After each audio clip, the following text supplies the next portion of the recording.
We go again. Manchester United lose to Man City 2-1 at Wembley, and United's FA Cup dreams end in a sour taste. And it is unfortunate. It is disappointing, but at the end of the day, we go again. And there's nothing else we can say. There's nothing else we can do. The game's over. Man City with a much better team in the second half. And at the end of the day, like I've just said, Man City with a better half. But where did Manchester United go wrong today? And I'm not going to sit here saying Erik Ten Hag out or anything like that. You're not going to get Glazers out or anything like that. What I've got to say, where's it gone? 1 second. What I've got to say is glory, glory, Man United. Man United are my team. Man United are the greatest team. That's exactly what Manchester United means to me. And you know what? I'm wrapping this round me with pride, because that to me is what Manchester United means. This is our flag, and this is our badge, this is our emblem, this is what Manchester United are made to be. And United cannot win every single game, and this is kind of a set in reality that Manchester United are still a massive and a long way away from being top of England football once again. I mean, Man City, we went against pretty much the best side in Europe this season.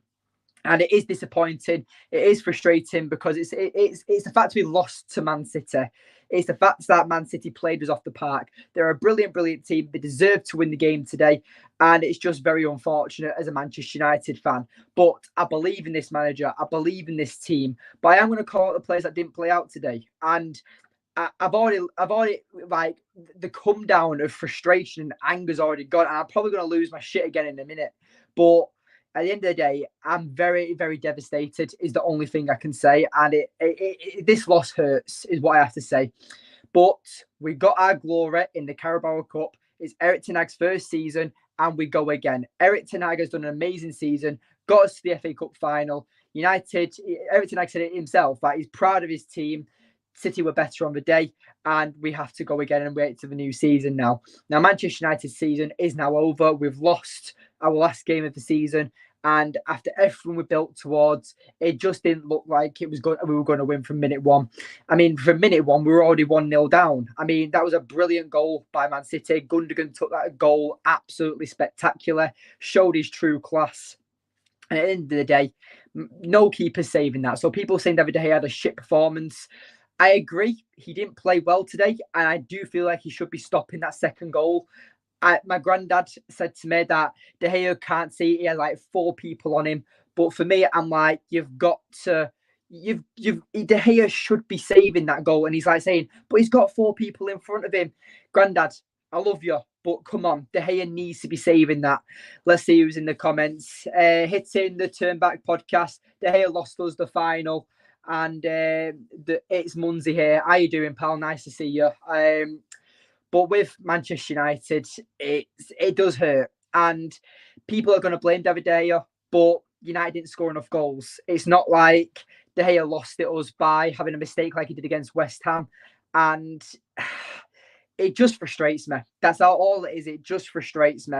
The fact is, right, that we kick off. City kick off, right? Go straight to the goalkeeper. When has City ever done a straight pass back to their goalkeeper? So you know that this is something they've been working on. Brilliant ball by their goalkeeper. I can't even remember what his name is, Ortega or something. Boots the ball forward to Haaland. Haaland completely wins every single aerial threat against our defenders.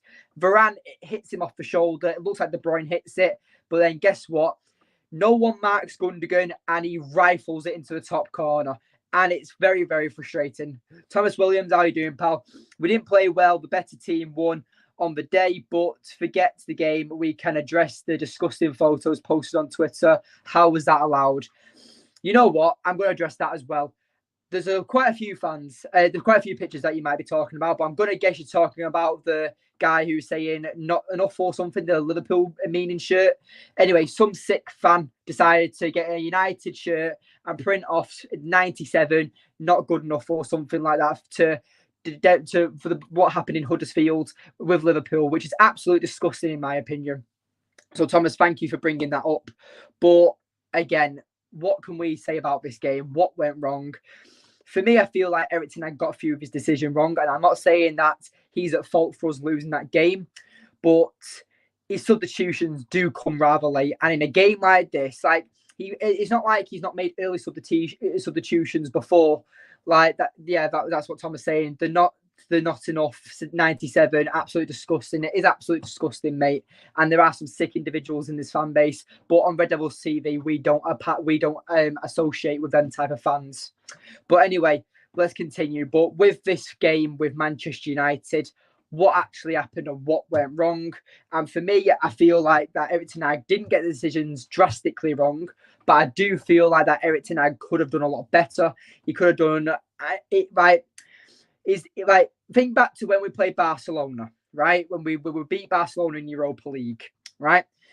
He took off Weghorst because it wasn't working at halftime. Eriksen today was absolutely dreadful. And I'm going to do my match ratings in a bit, but Eriksen, it was like playing with 10 men. Eriksen did absolutely nothing today. And I love Eriksen. I think he's a great player. But today he was crap. And over the last few weeks, he's been crap. I don't think Eriksen's been good enough. And for me, I just feel like that he should have took him off at halftime for Garnacho. Garnacho was an instant impact as soon as he came on the pitch in the 60th minute. And it was just frustrating. And how we didn't score right at the end, it was devastating. McTominay should have hit that shot first time. The keeper was nowhere near it. It would have been an easy tap in, but he takes the heavy touch. It goes to a City player, and it's just over. Caden, pal, how are you doing? Hi, I'm absolutely gutted. Aren't we all, pal? It's very frustrating. But at the end of the day, what can United do? But anyway, to save me some pain, if you are new to this channel, please make sure you subscribe to the channel and leave a like on the video. But anyway, guys, I just don't know how United can come back from this. It doesn't feel like the Liverpool game where we lost 7-0. It's the fact is that the scoreline was fair to us, in my opinion. City should have gone at least 3-4-1 up at some point. And apart from United's penalty, where were the goals coming from? Because I didn't see it. Rashford got no service all game. Sancho is irrelevant. He's a ghost on the left-hand side. Stick him on the right-hand side. And on the left-hand side, he was struggling against Kyle Walker. I called the team. I knew exactly what team Erik Ten Hag was going to put out, and you can check that out on the All for United podcast. But when they asked me what do I think my predicted 11 is going to be, I named every single one of the players that played today who started for Manchester United. And they all said to me, "Don't you think Weghorst will play?" I was like, "No, because Erik Ten Hag won't play Weghorst in this caliber of a game. Erik Ten Hag doesn't do that." I knew Rashford would play through the middle. I knew Sancho would start on the left and Bruno would start on the right. But guess what? It doesn't work, Ten Hag. And I love you. But you should realise at some point, Rashford isn't good enough on the right through the middle. Yes, he can make the drift inside runs and then make his runs and go forward. But primary, he gets his space on the left wing. Jadon Sancho got absolutely bullied today by Kyle Walker. And when Jadon Sancho got to the right-hand side, guess who was there? Akanji, another rapid centre-back. We could not beat them for pace. And if we wanted to beat them with pace, we had to wear them down slowly. You saw Rodri. By the 60th, 70th minute, he was knackered. But guess what? Who wasn't there? Weghorst. The players today stood still like scarecrows when City won the ball. No one pressed. It was frustrating. And I feel like that maybe Weghorst would have played well in this type of game. But it's all ifs, buts, and maybes. The game's gone now. And it's frustrating. But the commentators as well, oh my God, Mika Richards, Gary Lineker, what's he called? Mika Richards, all these bellends, when Pep Guardiola goes over for his interview. So how do you do this about John Stones? How did you convert him into one of the best midfielders? How do you do this, Pep Guardiola? Do this? How do you do that? Alan Shearer was stood next to him with a fucking boner. Oh my God, it's Pep Guardiola. Alan Shearer, I hate you. And I feel like that with you, you go on about how you're one of the greatest ever Premier League goal scorers. Hang on a minute. When Erling Haaland absolutely obliterated your record this season, you turned around and said, "Oh my God, that's the only thing I left holding on to." To my knowledge, it was also Andy Cole's record. So shut your pipe hole, piss off back to Newcastle, and shut your mouth and get off commentary because you're a legend who's overrated and shit. Because if you were French, Croatian, any nationality that's not English, you would not be hyped as much as you are. And I can't stand him. And again, though, like Pep Guardiola is an absolute sensational manager, probably one of the best in the world at the moment. But he's not the first manager to convert a player from their primary position to a new position.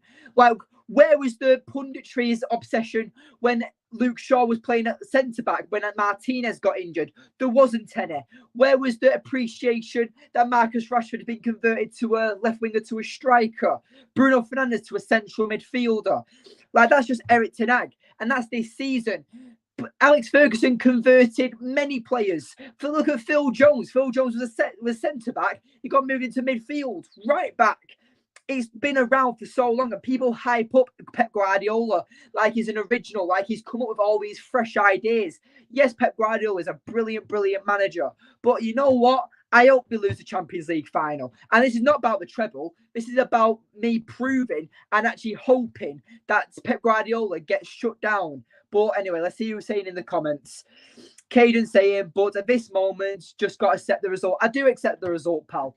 And it's just a kick in the balls because we've literally lost to our home talent rivals, not home talent, our neighbours almost. Caden also saying, but we go again next season. We do, pal. And I hope that Erik Ten Hag has set his marker. He needs to get players out because certain players that even played today weren't good enough. Fred, I can understand why he played him, but wasn't good enough for me. Ericsson, worst player on the pitch. And it just frustrates the life out of me. Simon, how you doing, pal? That's why I love this channel, 100% honesty. But I feel like United made a good account of themselves, but it could have been for why didn't he start Garnacho? And I feel like he didn't start Garnacho because it was too much of a caliber type of game.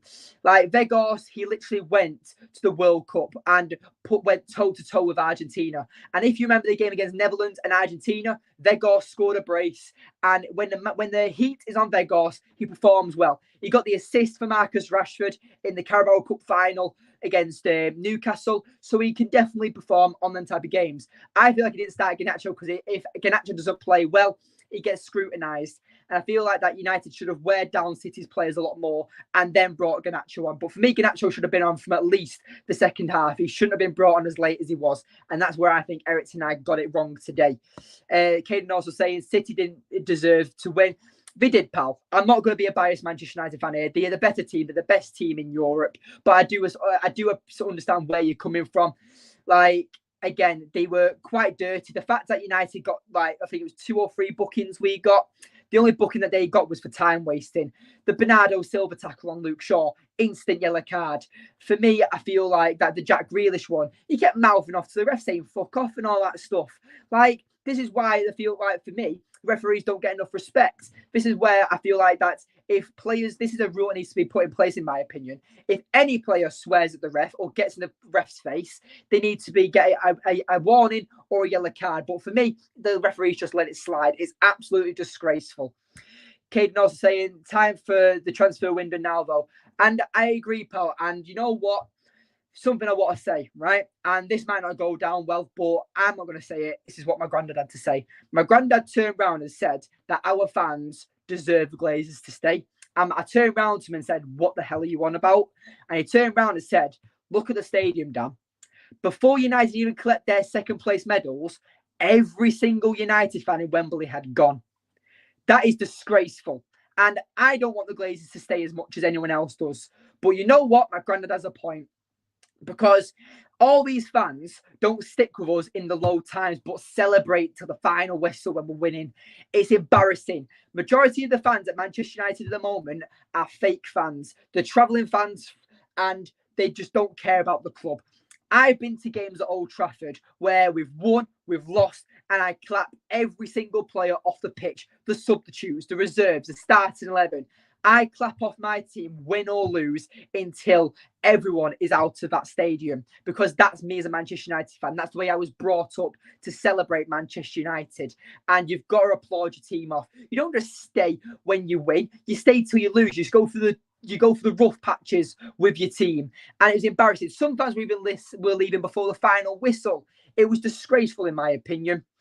See what Simon says. Simon said that he did today. I don't know what you mean, to be honest, pal. And he says that, but the ref weren't bad. the ref was bad, mate, because for me, I feel like that the first half, fair enough, he let a lot of things slide because it's a final. People were hot-headed, but as soon as Wan-Bissaka got booked, for me, that was the end of it because it wasn't even a booking. Casemiro should have got booked for that challenge on a Akanji, but Wan-Bissaka reached for the ball, missed it, barely touches Grealish, and Grealish goes down like he's been shot. Like, City fans had the audacity to backlash Harry Kane when he got flicked in the eye against Everton and went down like he shot. It's pathetic.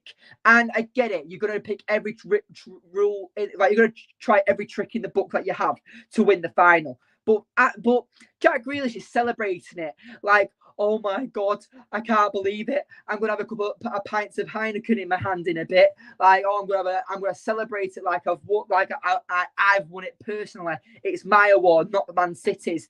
Mate, you're from Aston Villa. You would have won fuck all if City didn't want you. And you're an overhyped English player, like the majority of English players are. Marcus Rashford, I absolutely love him to death. But I feel like that he's completely dropped off. And I don't feel like he deserved player of the season. I feel like that there's a lot like Mason Mount. Apparently we're linked to Mason Mount, who's going to revolutionise Manchester United. Mason Mount would have done fuck all in a game like this. They would have probably done worse than Eriksen. Let's see what Simon has to say. Simon says City edged it. They did. City did edge it. And he also said, spoiled by success. That's exactly what majority of this fan base is. And I can say as a young fan, I can criticise my elder fans who have been spoiled by Sir Alex Ferguson, who have been spoiled by seeing the treble, by seeing United win the double in 2008 with United winning the Champions League and Premier League. For me, United fans, we need to realise and take a bite of reality that we are not the club we once were. We've got the name, but we haven't got the team at the moment. But guess what? Erik Ten Hag is building this team. Erik Ten Hag is going to show to everyone why he's going to be the best manager for Manchester United. And it pisses me off, people saying that Erik Ten Hag is going to fail under the pressure. He's done in his first season, he's literally exceeded everyone's expectations. I did my Premier League predictions. If you've been a massive OG member of the channel, one of my first videos were my Premier League predictions. I put Manchester United 6th, but guess what? I turned around and said, if Erik Ten Hag can get us play an exciting brand of football or go deep into a competition, I'll be happy with that. They were my words. But guess what? We win the cup. We're in Champions League next season. And we've just gone to the FA Cup final against the best team in the world and only lost 2-1. There's progress, there's progression, and that's exactly what Erik Ten Hag is going to do. I give him a couple more million, a few more 100 million, and I guarantee you, get Harry Kane, get a world-class defensive midfielder to back up Casemiro, who can also run on the ball, and I can guarantee Man United will have one of the most feared starting 11s in the Premier League. And then it's all down to the rotation players that need to be brought in to build on our squad. But Erik Ten Hag has the vision, and we're going the right way. Caden also says that Jack Grealish celebrated like he won the World Cup. He did. And in his interview, he's like, oh, I barely touched my hand. I wasn't looking at Wan-Bissaka. I wasn't looking at the ball. I didn't mean it. Mate, like, come on. Be honest with yourself. Like, you shut yourself and you would have been crying like a baby if you lost the team because you put your hand up. Like, I'm not going to say this, like being a biased Manchester United fan, but against Brighton a few weeks ago, Manchester United were penalised a penalty in the 97th minute. It was 95 minutes of added time. In the 97th minute, Man United concede a penalty because Luke Shaw jumps for the ball, for the header, and it hits his hand. That's exactly what happens with Jack Grealish today. But guess what? He's moaning about it, how it's not a penalty. But guess what? Who has balls? Luke Shaw turned around and said, after he conceded that penalty and after we lost that game, yeah, I don't know why my hand was up there. I take full responsibility. That shows what true mentality is. Jack Grealish is a spoilt child who got picked up by a rich family and fed wealth. He's a very bang average player. And for me, I feel like that he doesn't make it anywhere else apart from a City team where he's wrapped in cotton wool. Whether he's just like, it's all right. Like, thinking Micah Richards, like all these players, like, who's it called? Jamie Redknapp. Like, oh, it's all right. Jack's a lad. Jack's English. He's got a British passport.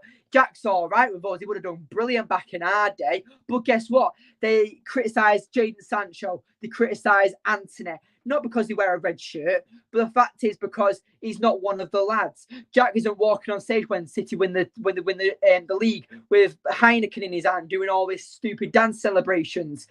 He's a bellend. I don't like Grealish. Rome wasn't built in a day, but the foundations are laid. Exactly. That's exactly what I'm trying to say. Manchester United have lost today. And I'm going to go on my match ratings now. But all I've got to say is fair play to Man City. But Lukaku, Darmian, and Mkhitaryan, all ex-Manchester United players, are going to wipe the floor with City out of the Champions League. You're going to hold on to this double. It almost was the treble. But guess what? Lukaku's going to score a brace. Darmian's going to snap Haaland in half. Mkhitaryan's going to dribble past Rodri like he's a scarecrow. You don't stand a chance against Inter Milan. And you know what? I'm being the most biased Manchester United fan right now. And probably none of this is going to be realistic. But this is my hatred towards City. And people say, would you hate more, City or Liverpool? City. Because I was brought up in school. There was no Scousers. It was United fans and City fans in the schools I went to. And majority of them were City fans. And they're like, oh, why aren't you a City fan? Why aren't you a City fan? Because my granddad made me learn that the club that I support is the best in the world. And despite us going through rough patches at the moment, eventually we will be back on top. But anyway, let's get right into the match ratings. For me, David Gea gets a 5. And obviously, rate your plays out of 10 in the comments down below. Make sure you leave a like and subscribe if you are new. But anyway, for me, we're doing the ratings out of 10. David Gea for me gets a 5. First goal, he can't stop it. Made a few good saves, but the second goal is where the issue is for me for David Gea. The distribution, I've come to accept that now. His distribution is absolutely shite. But you know what? He could have saved that second goal. He gets a hand to it, but he was too late, shuffling off his feet. He stayed on his line, and it just didn't work out for me. And David Gea, for me, deserves a 5, in my opinion. Aaron Wan-Bissaka felt like he was our best player in the first half. Didn't deserve to get booked, and that completely changed his performance in the second half. I wouldn't have took him off because of his performances. It was clear that he was scared to Jack Grealish because of how much Jack Grealish dives. We hardly saw Wan-Bissaka, and you saw every attack from Man City were coming from that left-hand side because they knew Wan-Bissaka was vulnerable. I would have took him off for Diogo Dalot, but only because of the yellow card, not because of his performances. But yeah, Wan-Bissaka for me gets a 7. Lindelof and Varane both get 6s. I don't think they were good enough today. Haaland got past them a few times. They didn't track the runners very well at all. Yes, Varane did very well to stop Haaland, but look what happened. United stopped Haaland. We stopped Kevin De Bruyne. But guess what? They have Gundogan. They have Jack Grealish. They have Bernardo Silva. They have Rodri, John Stones charging forward. It's not just like United, because with United, if you stop Marcus Rashford or you stop Garnacho or you stop Bruno Fernandes, who else is scoring our goals? No one. Martial's constantly injured. Sancho's in and out of form. If a team cancels out them 3 players from Manchester United, we don't win games. Man City have the ability to bring on anyone off the bench and they can make a game changer. And that's the beauty of Man City. But for me, Lindelof and Varane weren't good today. They were just average. And I am very upset with them today. 3-1 City win. I'm going to guess you mean for the Champions League final. And Shaw. I'll give Shaw a 6. I felt like he did all right, but again, just an average performance in my opinion. Casemiro, I'll give him a 7. I felt like he was very dominant in the first half and he should have been booked. In my opinion, definitely should have been booked. But again, he did well, but didn't have a defensive cover. And this is where I talk about Christian Eriksen. Christian Eriksen, for me, gets a 1. Worst player on the pitch. That is the worst performance I've seen Eriksen play in a United shirt all season. That is the worst performance I've seen from a United player all season. Yes, and I'm talking about the 6-3 battering against Man City, the 7-0 loss to Liverpool, the losses to Aston Villa, Brentford. Christian Eriksen has been involved in every single one of them games. People need to wake up and smell the coffee. It's not just David De Gea. We have issues on our outfield too, and Christian Eriksen is one of them. People go on about like he's some Make-A-Wish kid. Like, oh my God, he came back from a cardiac arrest. He had an heart attack. He'll give him a chance. If Bruno Fernandes put the performances that Christian Eriksen did, his head would be on a stick right now, and everyone would be calling for his head. But guess what? Everyone has to be nice to Christian Eriksen. If you're a Manchester United player, whether you've had an heart attack or whether you're the most fit player in the team, if you play poorly, you deserve criticism in my eyes. And for me, I personally feel like that Christian Eriksen was shit today. And you know what? After that performance, I would not be in the slightest hesitation on putting him up for sale, because for me this season, he's not been good enough. He's not been the player I thought he would be. I was back in the sign when he first joined, but he's a defensive liability. He was took off way too soon, and this is where I blame Erik Ten Hag. Erik Ten Hag should have took him off at half-time regardless, and I stand by that. And I feel like the game could have gone a completely different way if we took off Eriksen at half-time. Let me get my breath back. Bruno Fernandes, 6. The passes he made were incomplete. Yes, he scored the goal, but that's for me. He goes up here because he scored the goal, but his average performance was below average. And him on the ball, he was terrible, in my opinion. And I think he only gets a 6 because he scored the penalty and got our hopes alive. Jadon Sancho, for me, gets a 6. I do feel like he did all right when he went on the right a few times, but again, was very ineffective, didn't do much. And for me, I do feel like that Sancho deserves a 6. Marcus Rashford, again, gets a 6. Very ineffective in the game, didn't get the service at all, graveyard shift, and that's exactly what happens. And when people say to my granddad, for example, Granddad, if you're watching this, I love you. But the reason my argument with you is why Rashford can't play through the middle is because we get no service to our number 9. When Rashford's on the wing, he'll at least get service with Luke Shaw or Bruno Fernandes. Come on, Grandad, if you are watching this, Rashford can't play up front for that exact reason. We don't create enough for our number 9. And people say that Harry Kane's going to solve all our issues. If we don't, we can spunk £100 million on Harry Kane, but if we don't create to him, if we don't pass him the ball, he's not going to be the goal scorer that he is. So whatever we do, we don't do it for Marcus Rashford. So this is why my opinion is why he's worked better on the left-hand side, because him and Luke Shaw's partnership, they do 1-2s. Luke Shaw does the overlay. Marcus Rashford does the inverted runs, getting into the box, cutting inside. Rashford belongs on the wing, and that's exactly why we don't create enough for our number 9.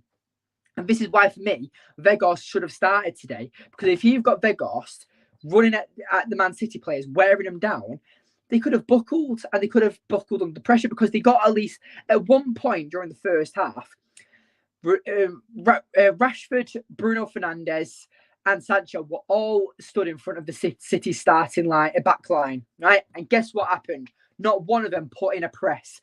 City were on the ball for 7.8 seconds was recorded. 7.8 seconds, and then they hoof it forward, and guess who wins the ball? Erling Haaland. And then they go on the counter-attack, and they almost score. But they don't, thankfully.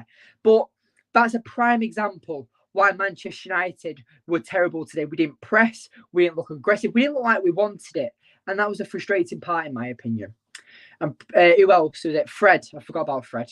Fred, for me, I would also give a 6. There's a lot of average performances today. And I'm going to say that the reason why they all get average performances is that none of them were good, but none of them were shocking or horrible, unless you're Christian Eriksen.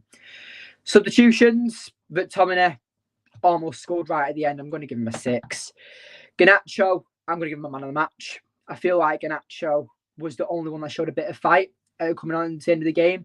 He was giving Kyle Walker a run for his money, who was the fastest player in the Premier League this season, making a 37.1 kilometres per hour sprint. Garnacho gave him some tough challenges. So for me, I feel like Garnacho deserves a man of the match. If you was to give it for a full player, I'll give it Casemiro. Simon says that it was the fouls in the first half that did United today. You said it yourself, so many warnings, then it got serious bookings-wise. You've got to be cute if you're fouling at that level. And he also goes on to say that Rashford looks much better coming off the wing. I don't understand why you ain't playing him to your strength. And I can tell you exactly why he played through the middle today, because Antony and Martial were both out injured. Garnacho doesn't have the ability, in my opinion, to start this game. I feel like that coming off the bench is very, very impactful. But I feel like that if he started today, he would have just got bullied by Kyle Walker. Second of all, I feel like that with Antony being injured, Martial being injured, Rashford had to play through the middle, Bruno had to play on the right, and Sancho had to play on the left. That's all it is to it. Rashford's our biggest threat up front from what was available. I do personally feel like he should have started Rashford on the left, play Weghorst through the middle, and Sancho on the right. I feel like it would have worked a lot better. But I'm not the manager. I'm just a fan reviewing the game. after it's over. And that's a disappointing thing.